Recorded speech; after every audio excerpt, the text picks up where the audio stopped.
One of the main and one of the most important components you'll find on the motherboard is the chipset. Older motherboards were designed with a lot of different chips scattered all over the motherboard. There were chips for different things, like chips for bus controllers, memory controllers, keyboard controllers, and so on. So they had a lot of different chips controlling different functions on the motherboard. So as technology progressed, computer engineers decided to reduce the number of chips and have them more in a centralized location. So instead of having these different chips scattered all over the motherboard controlling different functions, they reduced the number of chips to do the same job and condensed them to only a few chips, or what's now called a chipset. And that's what a chipset is. A chipset is a smaller set of chips that has replaced a larger amount of chips. And the chipset's job is to control data flow between the CPU, the peripherals, bus slots, and memory. So all of the different parts of the computer communicate with the CPU through the chipset. The chipset basically consists of two chips. One is called the North Bridge, and the other is called the South Bridge. The North Bridge is located in the upper or northern part of the motherboard, providing you're looking at the motherboard in the upright position. It's located near the CPU and is directly connected to the CPU.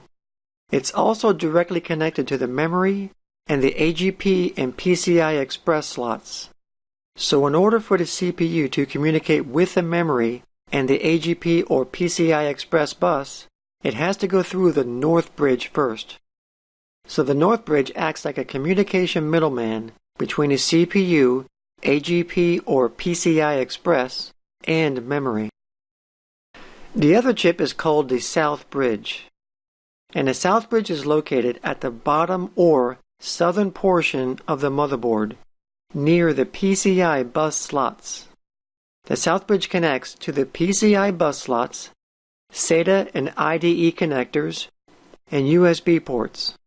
So the South Bridge is responsible for the lower portion of the motherboard, while the North Bridge is responsible for the upper portion. There is no direct connection between the CPU and the lower portion of the motherboard.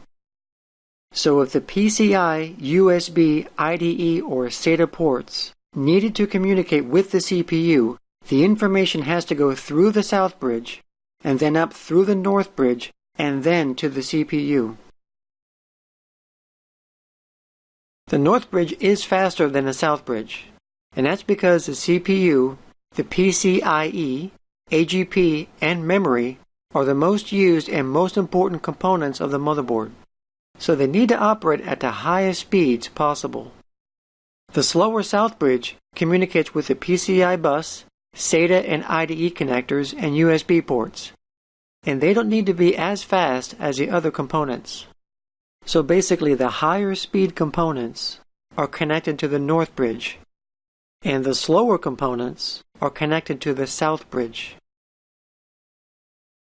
Now both the North and South Bridge make these connections to various parts of the motherboard using pathways called a bus.